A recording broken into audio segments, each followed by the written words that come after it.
पर्यावरण प्रेमी समाजसेवी रणदेव त्यागी ने संपूर्ण समाज से मार्मिक अपील करते हुए कहा कि पक्षियों की प्रजातियों के संरक्षण के लिए घरों में लगे पेड़ पौधों में घोंसले बनाने की सुरक्षित जगह छोड़ी जाए। त्यागी ने कहा कि हमें पेड़ पौधों को केवल स्वच्छता और सुंदरता का प्रतीक न समझकर बल्कि उन्हें पक्षियों के जीवन के आश्रय के रूप में भी देखना चाहिए। बदलते दौर और तेजी से फैलते शहरीकरण के बीच प्रकृति की कोमल आवाजें धीरे धीरे खामोश होती जा रही हैं। खासकर पक्षियों की चहचहाहट, जो कभी सुबह की शुरुआत का संगीत हुआ करती थी, अब दुर्लभ होती जा रही है।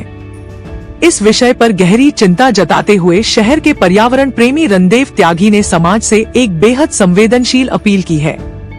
त्यागी ने कहा कि पक्षियों के लिए पेड़ों और पौधों में घोंसले बनाने की सुरक्षित जगह छोड़ी जाए। रणदेव त्यागी का मानना है कि आजकल अधिकतर लोग अपने घरों, गार्डनों और संस्थानों में पौधे और पेड़ तो लगाते हैं, लेकिन उन्हें इस तरह सजाया और काटा जाता है कि पक्षियों के घोंसला बनाने की कोई जगह ही नहीं बचती। उन्हें केवल सुंदरता और स्वच्छता का प्रतीक समझा जाता है, जबकि उन्हें पक्षियों के जीवन के आश्रय के रूप में भी देखना चाहिए।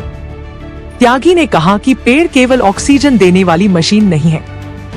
पेड़ असंख्य जीवों, विशेषकर पक्षियों के जीवन का आधार है।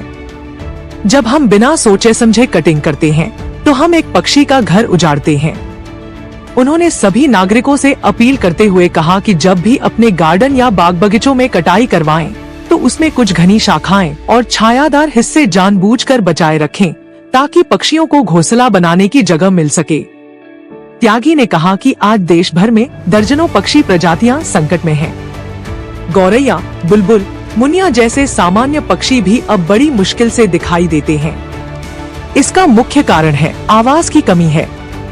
कट्टे पेड़, सीमेंट से ढके दीवारें, चमचमाते लेकिन नीरस भवन, इन सब में प्रकृति के लिए कोई स्थान नहीं बचता।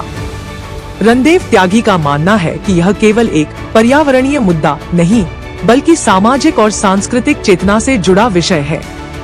पुराने समय में गांवों और कस्बों में लोग अपने घरों में पक्षियों के लिए घोंसला रखने की जगह बनाते थे, लेकिन आज हम भूलते जा रहे हैं कि अगर पक्षी नहीं होंगे तो पारिस्थितिकी तंत्र का संतुलन भी बिगड़ जाएगा।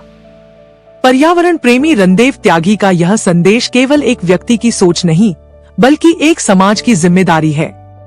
उन्होंने कहा कि यदि हर नागरिक एक पेड़, एक पौधे को सिर्फ सजावट नहीं, बल्कि जीवनदाता के रूप में देखना शुरू कर दे, तो पक्षियों को फिर से लौटने में देर नहीं लगेगी। समाज से अनुरोध है, जीव जंतुओं की प्रजातियों को प्रजनन के लिए और बारिश के पानी से बचाने के लिए जो आप प्लांट की ट्रिमिंग या वो कटाई करते हो, उसमें से सारा करने के बाद बीच में ऐसा रास्ता छोड़ दो ताकि उसमें वो प्रजनन कर सके, घोंसला बना सके। ये हमने प्रयोग किया था, हम सफल रहे हैं। कृपया आपसे अनुरोध है, करो। अगर कोई आपको कमी आए तो उसको दूर कर दें, और कृपया बरसात में कटिंग ना कराएं, ताकि जीव जंतुओं को बारिश से बचाव के लिए जगह मिल सके। ऊपर से वो कर रखे है, इसके अंदर जो है ये चिड़ियों के या कोई भी पक्षी है वो अपना आराम से घोंसला बना सकता है। ऊपर से बारिश से भी बचाव है और चील कौवों से जो है वो उनकी नज़र में नहीं आती।